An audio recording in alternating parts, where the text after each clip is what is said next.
Hello, I'm Taylor Tambio TC channel, and I wanted to talk about. So this is a year-old video, but when I stumble upon stuff and there's a new show out as well, and some of the keep in mind a lot of the recent stuff. So I watched this video. I think it was hilarious. I like Pete Holmes. I love his goofy ass Batman. Um, but I saw that he was playing Splinter Cell. I wasn't sure how to feel about his takes on Splinter Cell.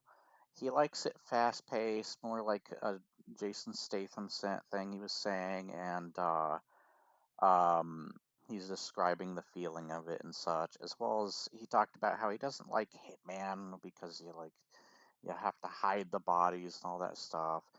I think the slower pace is better. And I use the same conversation when I was talking about Splinter Cell Death Watch, because a lot of the recent Splinter Cell stuff has been trying to be, hell, they even got the guy, more John Wick stuff. They got one of the people who worked on John Wick, more Jason Bourne, Taken, all that kind of stuff.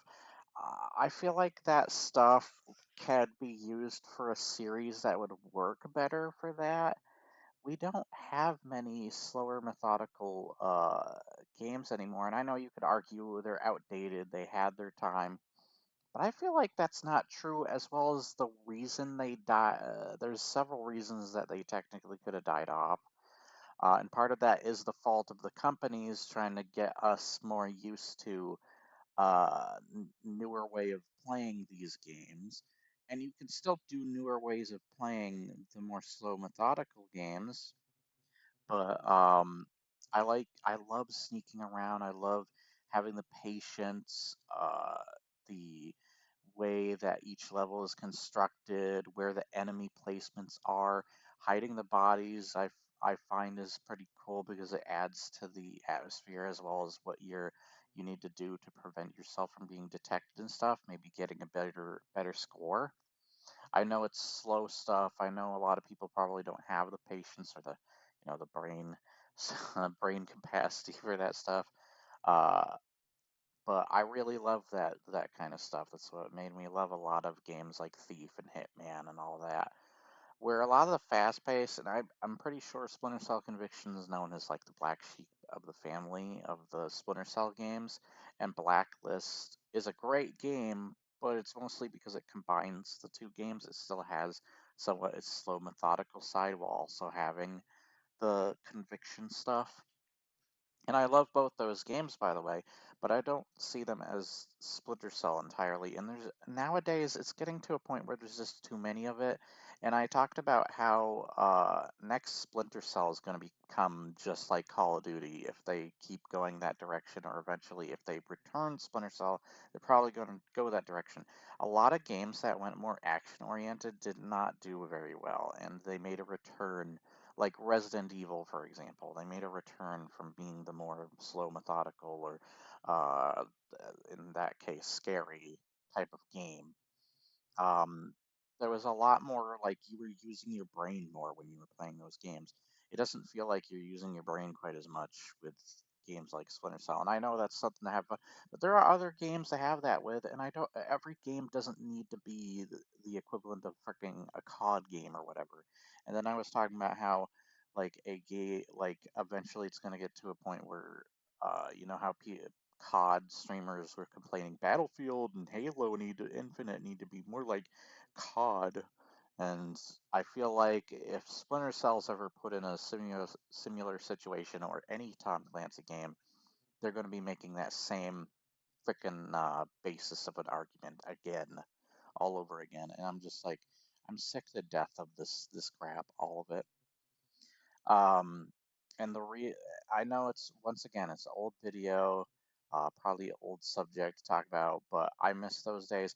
I honestly don't think Ubisoft deserves to have the Tom Clancy license when it comes to the games. I think that needs to be passed down to somebody much more trustworthy, and it is hard to find that more trustworthy source. I don't know, honestly. Like Microsoft's freaking evil. Pretty much all the companies under them, like Activision and stuff, I freaking hate. They're making so many dumbass decisions. You got EA, do not like E. But Ubisoft is just awful. They have not treated the Tom Clancy brand with respect lately, and they certainly have not treated the Splinter Cell series with respect lately. Uh, I do not care for them making honestly anything. I don't care for their new or more recent Far Cry stuff. I don't care for their more recent Assassin's Creed stuff. I just don't care anymore for Ubisoft crap.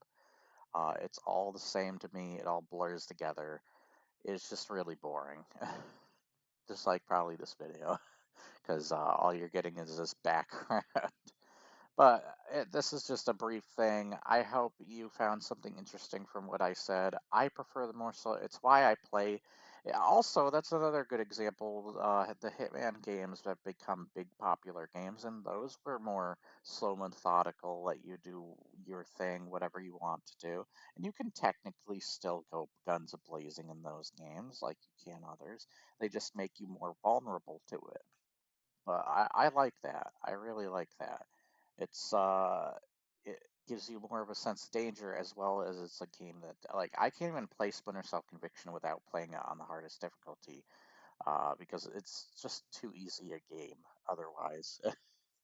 But I do like that he likes the Splinter Cell. He at least likes some of the Splinter Cell games like Conviction.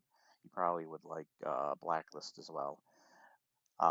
I wish Michael Ironside was voicing Sam in Blacklist, but then again, some of the writing doesn't reflect Sam Fisher either in that.